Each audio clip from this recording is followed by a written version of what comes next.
amigos do programa Saber Direito.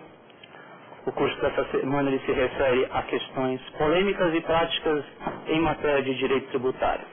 Na primeira aula nós falamos dessas questões relativas ao imposto de renda e hoje nós vamos tratar de questões pertinentes a contribuições em gerais. Então, novamente, eu pensei aqui na jurisprudência, na doutrina, alguns temas que eu reputo relevantes, importantes, agora relativo a contribuições. Então, como de praxe, partimos da Constituição para o estudo do direito tributário. Contribuições, previsão está no artigo 149. Se puderem, vamos ler o caput juntos. Compete exclusivamente à União instituir contribuições sociais de interesse no domínio econômico e de interesse nas categorias profissionais ou econômicas como instrumento de sua atuação nas respectivas áreas, observado o disposto nos artigos 146.3 e 150.1 e sem prejuízo do previsto no 195, parágrafo 6º, relativamente às contribuições a que alude o dispositivo. Este é o fundamento constitucional para a instituição de contribuições pela União Federal. Tá bem? Nós temos aqui já 3 subespécies de contribuições. Primeira delas, contribuições sociais. Segunda, as contribuições de intervenção no domínio econômico, chamada CID. E a terceira delas, que são as contribuições das categorias profissionais ou econômicas. Um exemplo, a anuidade da OAB, que nós advogados pagamos, é uma contribuição de interesse de categoria profissional. Da mesma forma, a unidade de qualquer outro conselho, CRM, CRC, enfim, são contribuições cobradas por estes órgãos, por essas entidades, mas cuja competência para a instituição é do Poder Público Federal, da União Federal. Nós temos no parágrafo único deste mesmo 149 uma outra subespécie, as contribuições cobradas de seus servidores para o custeio do regime previdenciário dos estados, do Distrito Federal e dos municípios. E uma quinta subespécie de contribuições é a que está neste artigo 149A. É um artigo relativamente novo e que trouxe bastante polêmica quando foi introduzido. Eu digo novo porque ele foi introduzido pela Emenda Constitucional 39 de 2002, trazendo a seguinte redação. Os municípios e o Distrito Federal poderão instituir contribuição na forma das respectivas leis para o custeio do serviço de iluminação pública, observado o disposto no artigo 150. Enfim. Por que da polêmica que foi trazida? Porque, na verdade, historicamente, foi introduzida a Emenda 39 de 2002. Antes dela, os municípios, e eu não tenho registro do Distrito Federal, mas muitos municípios cobravam contribuições para custear a iluminação pública das suas cidades. Mas, na verdade, eles não cobravam contribuições, eles cobravam na forma de taxa. Então, eram as chamadas taxas de iluminação pública. Cobravam o que hoje são as contribuições, eles cobravam por meio de taxa. Qual o grande problema jurídico e legal para esta cobrança? Taxa realmente é o tributo que por excelência visa remunerar os serviços públicos. Mas só pode remunerar pela redação expressa do 145 da Constituição os serviços que sejam divisíveis e específicos. Específicos no sentido de que o contribuinte tem que saber para que é aquela taxa que ele está pagando.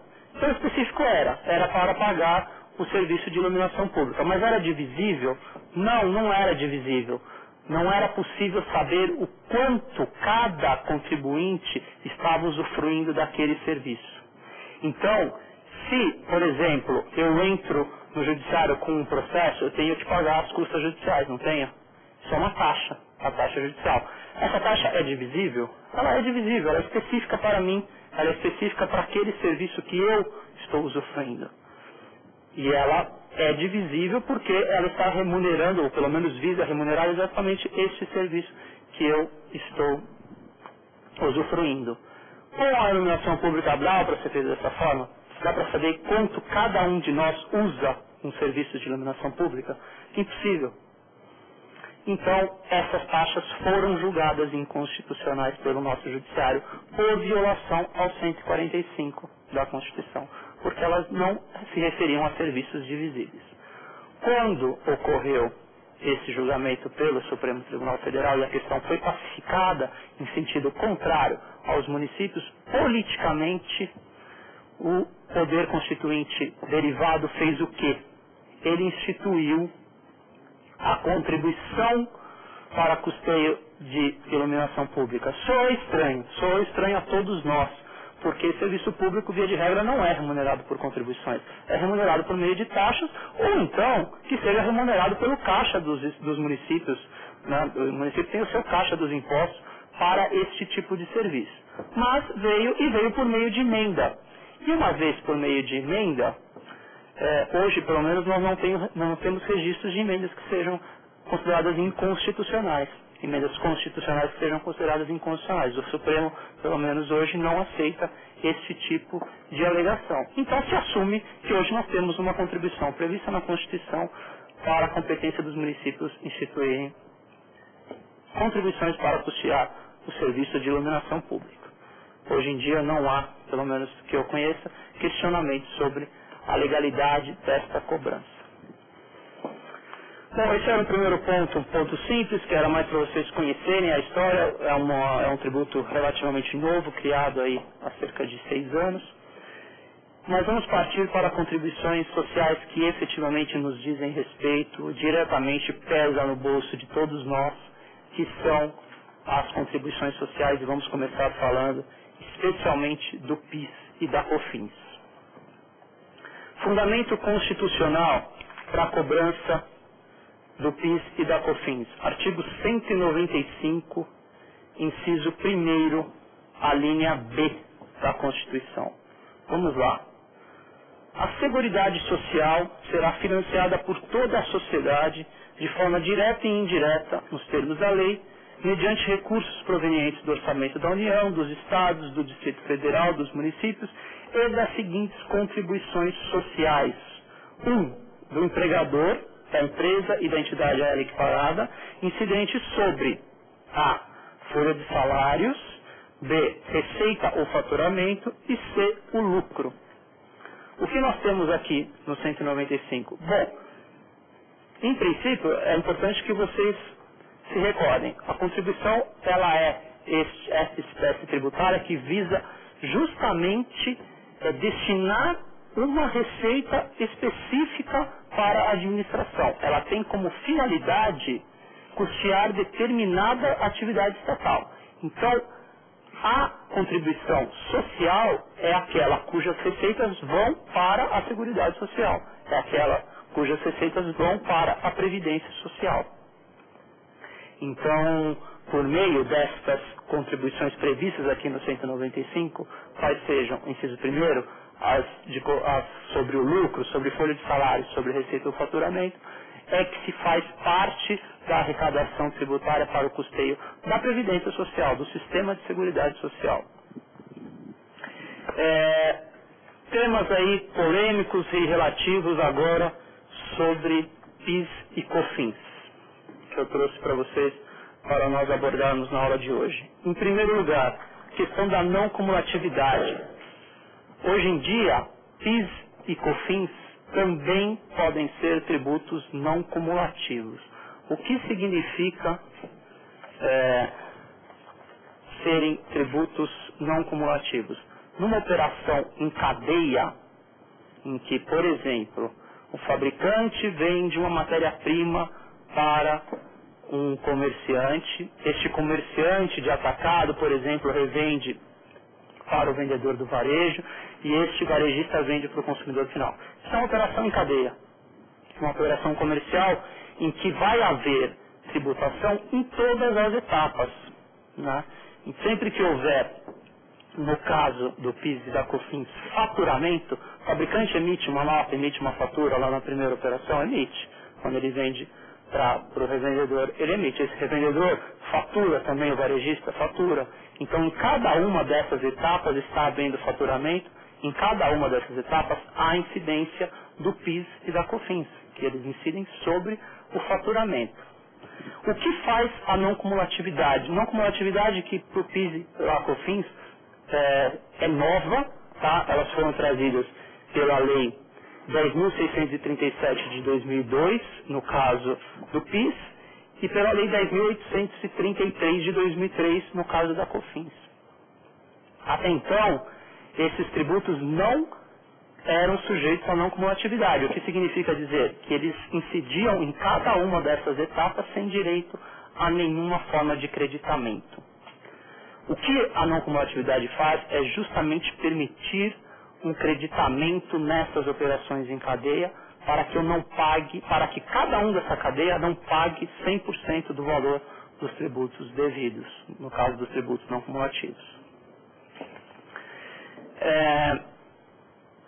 Qual a forma com que isso é feito na nossa legislação atual? Não é uma não cumulatividade como aquela que nós conhecemos para o ICMS e para o IPI. Como funciona a não cumulatividade do ICMS e do IPI? Todo o valor pago na operação anterior gera um crédito para a operação posterior, em regra.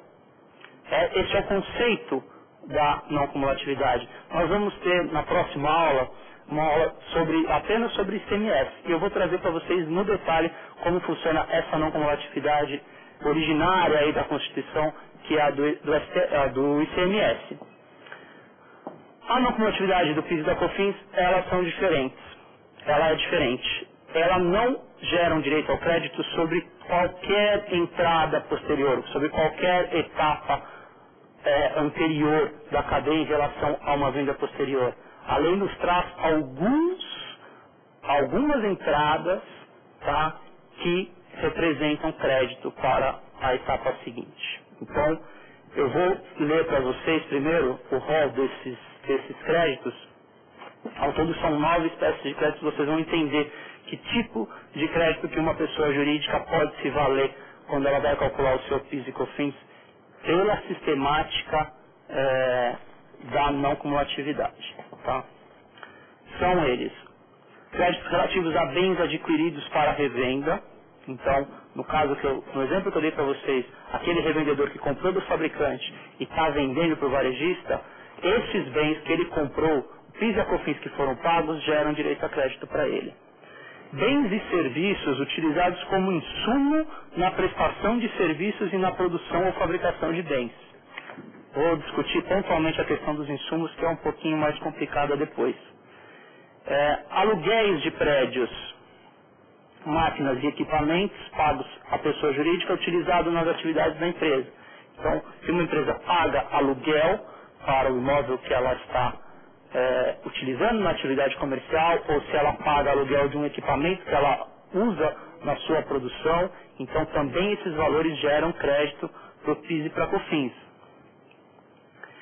Valor da contraprestação de operações de arrendamento mercantil. Se ela faz arrendamento mercantil, se ela faz um leasing, por exemplo, também isto gera direito a crédito para ela. Máquinas, equipamentos e outros bens incorporados ao ativo. Aqui não se trata de locação, se trata de compra mesmo. É compra de bens para o ativo da empresa, equipamentos, imóveis, enfim, tudo que for utilizado na atividade comercial da empresa também gera direito a crédito. Edificações em benfeitorias em imóveis de terceiros, quando a empresa é locatária e o custo é arcado por ela, também se gera direito a crédito. Os bens recebidos em devolução, relativos a etapas anteriores, então uma venda que foi feita, foi faturada e depois o produto foi devolvido, essa devolução também gera direito a crédito na apuração do PIS e da COFINS. E a energia elétrica consumida pela empresa para a consecução das suas atividades. Consumiu energia elétrica, essa energia elétrica foi empregada na sua atividade comercial, na sua prestação de serviço, também essa entrada gera direito a crédito. Existe uma regrinha importante para nós sabermos que grande parte, para não dizer todos esses créditos, só valem, e a legislação aqui quis privilegiar o mercado nacional, só valem quando essas compras quando esses serviços forem feitos junto a pessoas jurídicas domiciliadas no país. Tá bem? Então, bens importados, por exemplo, originariamente pela legislação, não dão direito a esse tipo de crédito. Nós vamos ver que na hipótese de importação há uma incidência específica de PIS e COFINS. Mas, em regra, o que a legislação nos traz esta aqui, a 10.637 e a 10.833, ela diz que só dá direito a crédito quando essa aquisição, essa entrada anterior for feita com pessoa jurídica domiciliada no país. Pessoal, uma questão muito importante para vocês saberem, agora que nós já temos da primeira aula as noções sobre lucro real e lucro presumido, quem está sujeito ao PIS e a COFINS não cumulativos, em regra, são as empresas que apuram o imposto de renda pelo lucro real. Tá bem? As empresas que apuram o lucro de renda, o imposto de renda, sobre o lucro real, elas sim estão sujeitas a esse PIS e COFINS não cumulativos. As empresas que apuram no lucro presumido, elas não estão sujeitas ao PIS não cumulativo e a COFINS não cumulativa. Então, como funcionam as empresas de lucro presumido? Continuam naquela forma anterior, que era antes de 2002 e 2003. Tá? Há incidência em todas as etapas, sem direito a crédito nenhum. Qual a grande diferença? A grande diferença é que, no caso do lucro presumido, continuam vigorando também as alíquotas anteriores. Alíquotas de PIS e COFINS, para vocês saberem. Então, hoje, do não cumulativo, né, dessas incidências referentes às empresas sujeitas ao lucro presumido, 3% alíquota da COFINS sobre o faturamento. Então, é muito dinheiro, 3% de todo o faturamento de uma empresa de lucro presumido é pago a título de COFINS, tirando algumas deduções que a lei permite, mas enfim, 3% e 0,65% de PIS. Essa é a alíquota do PIS e 3% de COFINS para as incidências cumulativas, tá bem? Se não me engano, eu falei não cumulativo agora há pouco. Para as incidências cumulativas, a incidência é menor. Para as incidências não cumulativas, para este novo regime, a que estão sujeitas em regra, quase todas, com exceções previstas em lei, mas quase todas as empresas que apuram o imposto de renda sobre o lucro real, as alíquotas são muito maiores. Quer dizer, se dá um direito ao crédito, mas há uma tributação muito superior. Essa tributação é de 1,65% para o PIS, tá? E de 7,6% para a COFINS. Então vejam, vai de 3% para 7,6% quando é lucro real não cumulativo e vai de 0,65% para 1,65% para o PIS, tá bem? O total, fazendo-se a conta aí, de 7,6% com 1,65%, nós temos uma alíquota de PIS e COFINS de 9,25% de empresas que estão apurando o seu lucro real, ou apurando o seu imposto de renda com base no lucro real. Uma incidência alta, uma incidência bastante relevante. Pessoal, eu falei para vocês da questão dos insumos. Os insumos trouxeram bastante discussão. O que efetivamente é um insumo que eu utilizo na prestação do meu serviço? Acertadamente, no meu ponto de vista, a Receita Federal vem dando uma interpretação bastante ampla para os insumos que geram direito ao crédito. Tá? Então, em linhas gerais, o que nós podemos dizer hoje é que a Receita está aceitando praticamente todos os insumos, aí sejam eles bens ou serviços, utilizados na prestação de um serviço ou utilizado na venda de um bem. Então, vou dar um exemplo novamente de um escritório de advocacia. Suponhamos um escritório de advocacia que apure seu imposto de renda pelo lucro real. Se ele consome papel para fazer as suas petições, isso é um insumo, não tenha dúvida. Tá bem? Qualquer serviço que ele tome, que seja necessário para a prestação, por exemplo, a contratação de um escritório correspondente, este serviço será considerado um insumo na prestação do seu serviço de advocacia. Hoje em dia, é esta a interpretação mais abrangente que vem sendo aceita, que vem sendo aplicada pela Receita Federal no meu ponto de vista, de maneira acertada.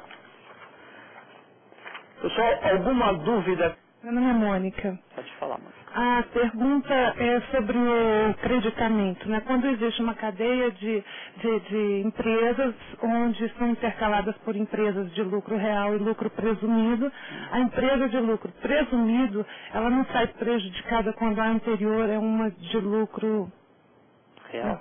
real. Essa pergunta é totalmente pertinente. Este é um problema que surgiu. Na verdade, quem condenou esta sistemática que foi feita, que foi trazida em 2002 e 2003, foram justamente as empresas de lucro presumido. Porque elas pagam um tributo sem direito a crédito nenhum, enquanto as empresas de lucro real têm todo o direito ao crédito, né? Nessas hipóteses que eu coloquei para vocês. Então, este é um problema muito pontual e muito sério para as empresas, principalmente que trabalham com produtos importados. Por quê? Como eu vou trazer para vocês, o PIS e COFINS também incidem na importação, só que incidem sobre as alíquotas maiores. As alíquotas que eu passei para vocês, de 7,6 e de 1,65. E quando a empresa de lucro presumido faz essa importação, ela paga essas alíquotas e na revenda ela não se acredita de nada. Então, realmente, você tem toda a razão. Economicamente, a gente pode dizer que o regime não cumulativo prejudicou, sim, as empresas sujeitas ao lucro presumido. Muito boa pergunta, Mônica. Então, vamos prosseguir justamente com a questão do PIS e da COFINS incidente sobre a importação. Eu falei para vocês que pelo 195, PIS e COFINS incidiam sobre receita ou faturamento, não é? É isso que está lá no 195.1 da Constituição. Mas não é só mais sobre receita e faturamento. Com o advento da emenda 42 de 2003, foi inserido o inciso 4º ao 195 da Constituição. E este inciso 4º, ele trouxe uma hipótese nova. E essa hipótese é a seguinte: a Seguridade Social será financiada por toda a sociedade, por contribuições sociais incidentes contra o empregador, nas 3 hipóteses, folha de salário, receita e lucro, o trabalhador, que é a hipótese do inciso 2, receita de concurso de prognósticos, loterias em geral, e agora nós temos uma 4ª hipótese, que é a exigência contra o importador de bens ou serviços do exterior. Isso não existia antes. É uma hipótese nova de PIS e de COFINS, mais um tributo onerando a importação. Essa instituição veio com a emenda 42, então, na verdade, não é a instituição do tributo, a Constituição nunca institui tributos, mas ela otorgou competência para que a União instituísse com a emenda de 42, a emenda 42 de 2003, e hoje nós temos, com a legislação ordinária, especificamente a lei 10.865 de 2004, a previsão da cobrança do PIS e da COFINS na importação. Então, como eu acabei de responder para a Mônica, as alíquotas na importação, elas serão para todos 1,65 para o PIS e 7,6 para a COFINS, tá bem? Sejam as empresas sujeitas ao lucro presumido, sejam as empresas com base no lucro real. A diferença principal de que as empresas que estão no presumido não podem deduzir esse valor, não têm direito ao crédito. Bem, então, como funciona a não cumulatividade para as empresas de lucro real que pagam PIS e COFINS na importação? Basicamente, são os mesmos créditos, então eu listei aqui para vocês 9 créditos diferentes em relação à não cumulatividade das operações internas. Então, aproveitem os 8 primeiros e só substituam o último. Quando eu falei para vocês que energia elétrica era a 9ª previsão de crédito para PIS e para COFINS não cumulativos, para o PIS e COFINS na importação, essa incidência é um pouco mais ampla, ela fala de creditamento para matéria-prima em geral. Ela não especifica apenas energia elétrica, ela vai dizer que qualquer matéria-prima utilizada na fabricação desses produtos, eles podem, na venda, dos produtos importados, nos produtos que são eventualmente manufaturados, enfim, que são desenvolvidos no Brasil, mas com operações anteriores de importação, elas também geram direito ao crédito. Então são essas as diretrizes básicas aí do PIS e da COFINS da importação, que é importante que vocês conheçam. Ficou mais alguma dúvida em relação ao PIS e COFINS de importação? Vocês não têm? Podemos prosseguir? Vamos tratar ainda de PIS e COFINS, mas agora uma discussão que gerou muita repercussão na mídia, os meios de comunicação divulgaram bastante essa discussão, e nós estamos falando da exclusão do ICMS da base de cálculo. Isso, em termos financeiros, representa um valor muito, muito relevante. Eu tenho aqui um número trazido pelo Instituto Brasileiro de Planejamento Tributários, que a redução do recolhimento a ser mantido o entendimento dessa exclusão, ela vai trazer aí uma diminuição na arrecadação do fisco de 22 bilhões de reais. É muita receita, é muito relevante, mas o nosso judiciário está aceitando a alegação dos contribuintes. Estou falando especificamente do recurso extraordinário em curso no Supremo Tribunal Federal, 240.785. A que se refere essa discussão? Qual é o fundamento para esta briga judicial? O fundamento básico é de que esta inclusão do ICMS na base de cálculo do PIS e da COFINS, ela representa violação ao artigo 195, inciso 1º da Constituição. Para vocês entenderem, vou trazer isso para o plano mais prático aqui. Quando há uma nota fiscal, todos vocês já tiveram acesso a notas fiscais em geral, produtos que vocês compram que vêm com nota. Essa nota ela traz lá discriminado basicamente nota de um produto, basicamente dois tributos, o ICMS e o IPI. Não é? Tem lá o campo do valor do produto e tem lá valor, base de cálculo do ICMS, base de cálculo do IPI. A base de cálculo da COFINS e do PIS não é o faturamento, eu comentei aqui com vocês, é o faturamento. Né? Então, se paga numa nota fiscal de R$100 ao todo, 9,25 de PIS e COFINS pela sistemática não cumulativa. Tá bem? Qual é o problema econômico aqui que fez originar essa discussão? O valor do ICMS, que é destacado na nota, é incluído na base de cálculo do PIS e da COFINS. Então, se vocês pegarem a nota fiscal, o produto custando R$100 e, por exemplo, um ICMS de 18%, não é 18%, a base de cálculo do ICMS é por dentro, mas enfim, para facilitar a nossa vida, nosso exemplo. Então, a base de cálculo do PIS e da COFINS, hoje exigida pela Receita, não é o 100 do produto, são os 118. O PIS incide, e a COFINS também, sobre o valor da mercadoria mais o valor do ICMS. Tá? Então, aí se fala na inclusão do valor do ICMS na base de cálculo do PIS e da COFINS. E o valor do IPI, quando vai destacado na nota? Esse não incide. O valor do IPI, existe previsão expressa na legislação para que ele seja excluído da base de cálculo do PIS e da COFINS. Pois bem, a discussão é justamente essa. Pode este faturamento, essa base de cálculo do PIS e da COFINS, incluir o ICMS? Muitos doutrinadores e parte da jurisprudência entende que não. Porque, na verdade, o faturamento, o conjunto de faturas expedidas pela empresa, ele visa refletir o total das receitas que efetivamente vão ficar com a empresa, num primeiro momento, ainda que seja, obviamente, utilizado para pagamento de gasto, enfim. Mas o valor do ICMS que está lá destacado, ele vai integralmente para os cofres do Estado. Né?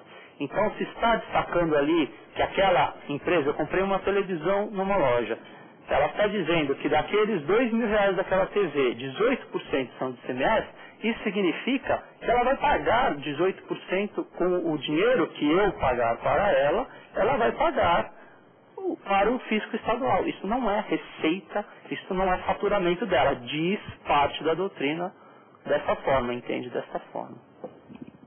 Então, o que é pedido ao nosso Poder Judiciário hoje é o reconhecimento do direito das empresas de excluírem este valor, sob o fundamento de que ICMS não compõe o faturamento da empresa e, portanto, não poderia ser tributado pelo PIS e pela COFINS.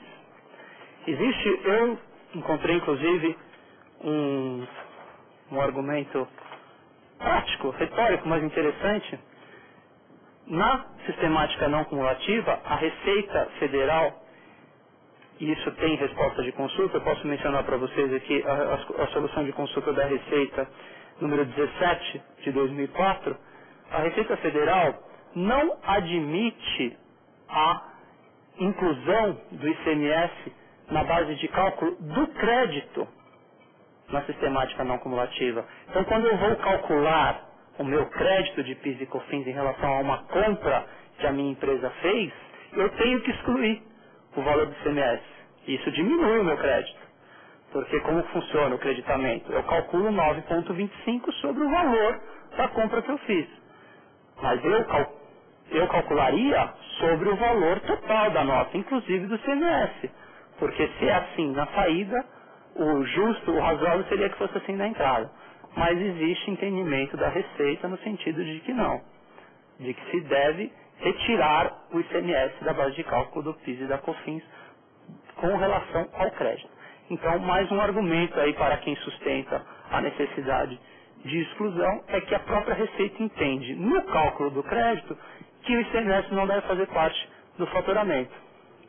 Pois que seja assim, dizem eles, para o cálculo também do débito, que seja retirado o ICMS da base de cálculo, que seja retirado do faturamento. Pessoal, ficou claro para vocês essa questão? A questão está repercutindo muito na mídia, porque estão envolvidos aqui muitos bilhões de reais em relação a algo que, para a parte da doutrina, para a parte da jurisprudência, é efetivamente indevido e não deveria ser pago. Somos nós que pagamos no final da cadeia comercial, somos nós que arcamos com o ônus tributário destas incidências.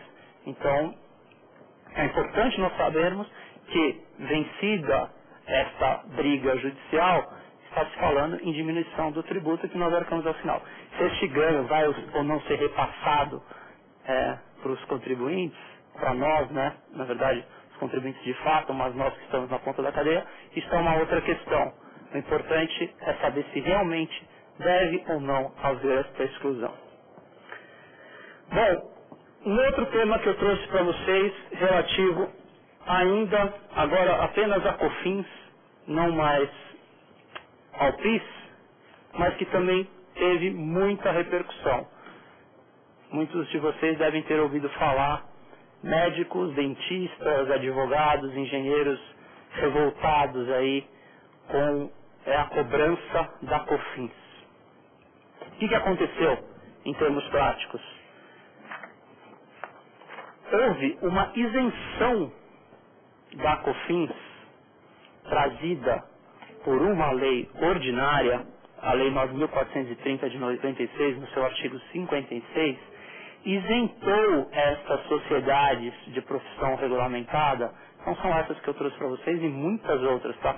O importante para constituir uma sociedade de profissão regulamentada é que sejam sociedades constituídas basicamente, necessariamente por profissionais de uma mesma área e que sejam remunerados pelo seu trabalho pessoal. Então você vai a um médico, ainda que ele tenha uma empresa, você está remunerando aquele médico por aquele trabalho. A mesma coisa do advogado, a mesma coisa do engenheiro.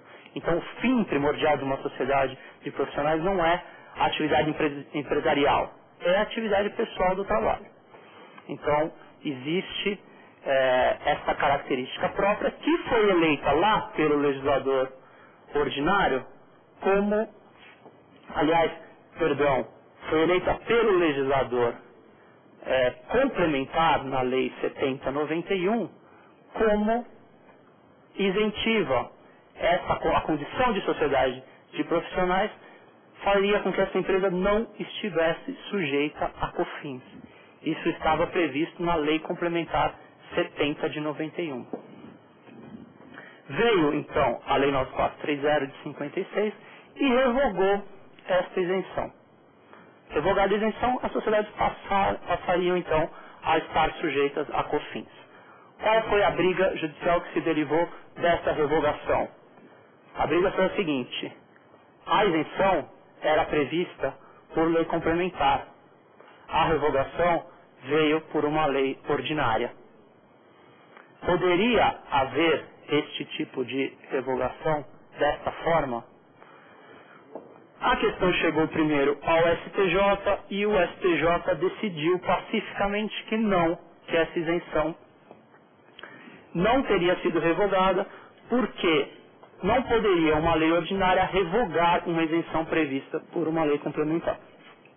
O STJ decidiu isso de forma pacífica, gerou-se inclusive a súmula do STJ sobre a matéria. Eu tenho aqui o número dela para vocês. Súmula 276 do STJ, perdão, prevendo a isenção, a manutenção da isenção, porque a lei federal ordinária 9430 não poderia ter revogado a isenção da lei complementar. Questão formal, é uma questão de quórum, quer dizer, um legislador de um quórum mais privilegiado não poderia estar tendo uma previsão revogada por uma legislação de um quórum menos privilegiado. Foi esse o raciocínio, hierarquia das leis, disse o STJ, para revogar, para manter a isenção, não aceitar a revogação. Bom, a questão foi para o STF. E o STF acabou decidindo em sentido contrário ao STJ, mesmo havendo súmula. O STF interpretando aí a questão sob o ponto de vista de ter havido ou não violação ao princípio da hierarquia das leis, aquele princípio que está lá no 59 da Constituição, ele disse não teve violação. E sabem por que não? Porque não interessa se a lei formalmente era complementar. Interessa que isenção não é matéria, hoje mais, de lei complementar. Isenção em matéria tributária pode normalmente ser veiculada por lei ordinária. Então, ainda que formalmente esta lei complementar, essa lei 7091 fosse complementar, no que diz respeito à isenção, ela foi considerada materialmente ordinária pelo Supremo. Então o Supremo acatou a alegação do fisco e disse: não tem problema nesta revogação, eu vou aceitar a revogação por lei ordinária, então vocês, sociedades profissionais de profissão regulamentada, estão sim sujeitas a COFINS. Bom,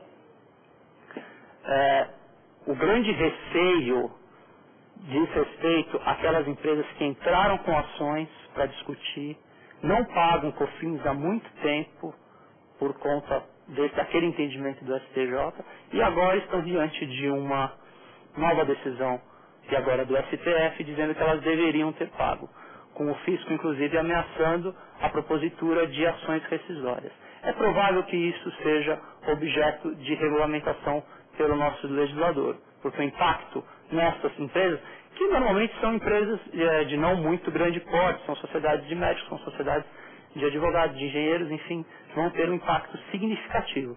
Se agora, ainda que elas forem sujeitas ao lucro presumido, for cobrado 3% de tudo que elas devem, de todo o faturamento que elas tiveram nos últimos 3 anos, é muito dinheiro para se cobrar algo que elas tinham como certo que não era devido.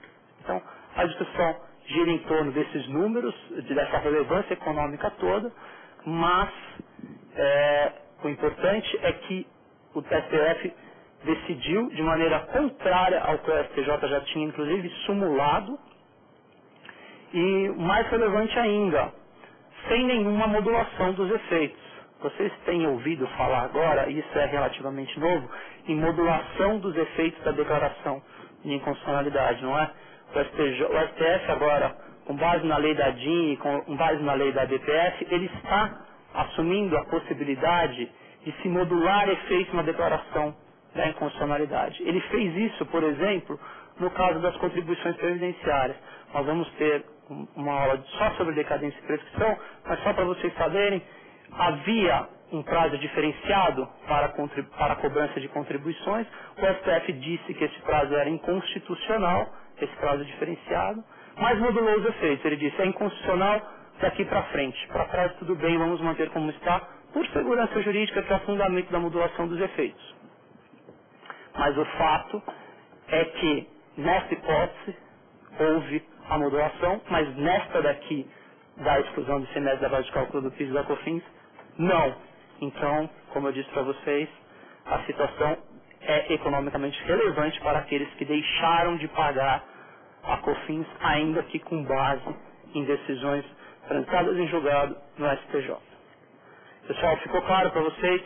Tema muito badalado aí na mídia, pelo reflexo econômico que teve, pela forma que aconteceu, do STF ter ido num sentido oposto ao do STJ. Se vocês tiverem qualquer dúvida, novamente fiquem à vontade para me interromper. Eu vou passar para um outro tema também bastante controverso, mas novo. Esse é mais novo, a discussão está aparecendo agora, que é a imunidade das contribuições sociais sobre o lucro, sobre receitas de exportação. Qual é o fundamento desta discussão? O 149 da Constituição, vamos voltar para ele.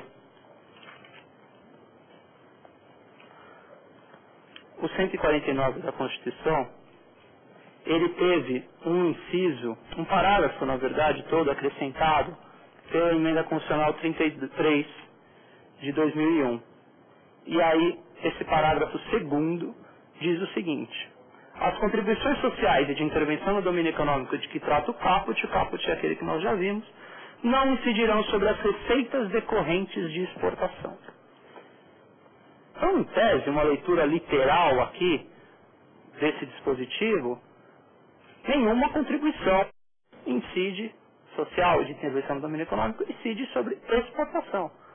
Então, isso, evidentemente, visa estimular a atividade de exportação, visa estimular o mercado nacional. É normal que o governo tribute muito mais a importação do que a exportação. Vamos vender mais para fora do que trazemos de fora. Normal, este é o conceito da imunidade trazida aqui pelo 149.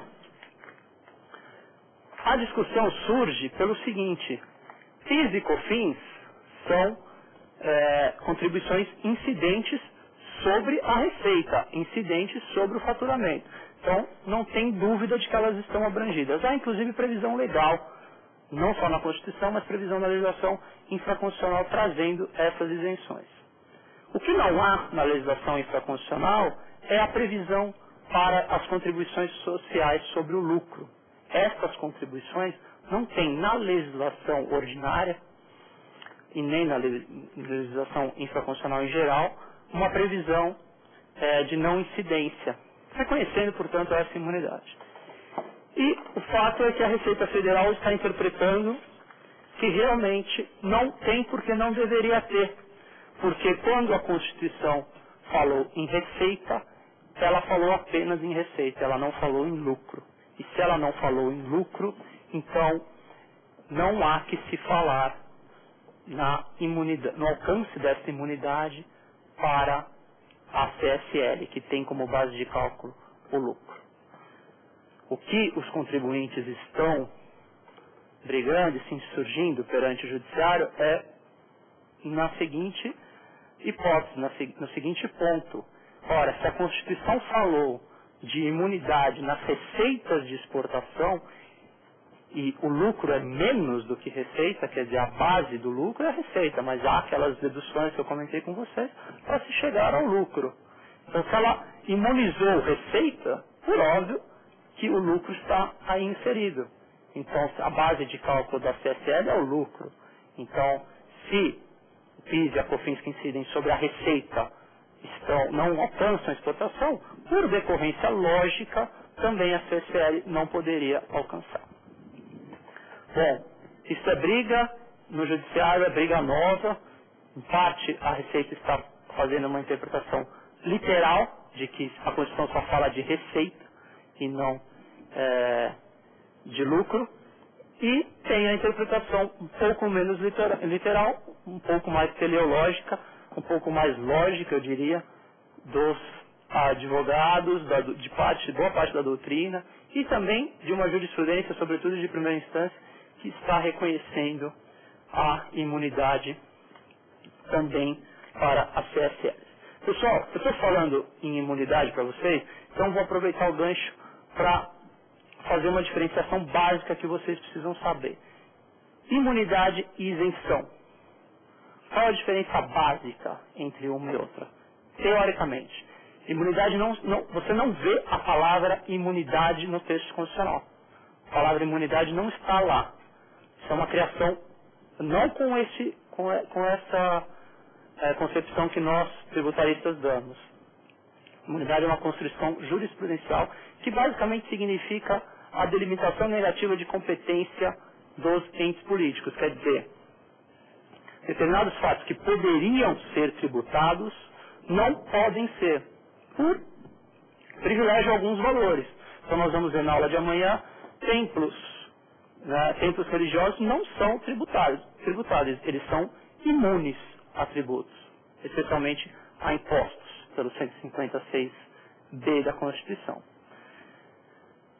É diferente da hipótese de isenção. A isenção, ela não alcança, ela não advém do texto constitucional, ela advém do legislador ordinário. Então, na isenção se presume que o ente político pode tributar, mas ele também pode conceder benefícios. Aqueles exemplos todos que eu dei para vocês aqui, de isenções no ganho de capital, aquilo é uma isenção, né? Que pode ser ou não prevista pelo legislador ordinário. A imunidade não. Ela está lá na Constituição, ela tem que ser respeitada, e o que é imune não pode ser tributado. Eu estou falando um pouquinho para vocês de imunidade, para vocês entenderem a discussão da CSL, mas também já para trazer para um dos últimos pontos que nós vamos tratar hoje, que é do alcance da imunidade para as entidades beneficentes de assistência social, prevista essa imunidade lá no 195 da Constituição. Voltem lá no 195 que tem algo interessante para vocês saberem. Parágrafo 7º do 195, ele diz assim: são isentas de contribuição para a Seguridade Social as entidades beneficentes de assistência social. Pessoal, quando vocês leem isentas aqui, leiam imunes, tá bem? Falei para vocês, quando é constitucional, se trata de imunidade, em regra. Então aqui nós temos que entender, são imunes de contribuições às entidades beneficentes de assistência social. E qual a discussão que surge desta previsão? Existe essa parte final aqui do parágrafo 7º que fala assim, que atendam às exigências estabelecidas em lei. E não fala de lei complementar. O fato é que a legislação ordinária traz uma série de exigências, tá, para o aproveitamento disso, que na verdade é imunidade, não é isenção, e essa série de exigências não está prevista em lei complementar, como deveria, por se tratar a imunidade de uma limitação constitucional ao poder de tributário.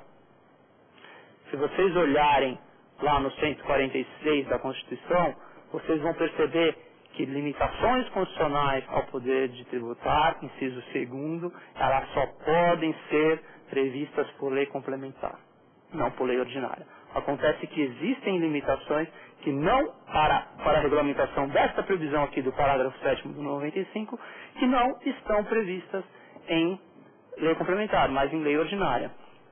Então se discute bastante também a possibilidade de se afastar dessas exigências e se aceitar apenas as exigências da lei complementar, que basicamente são as exigências que estão lá no artigo 14 do Código Tributário Nacional.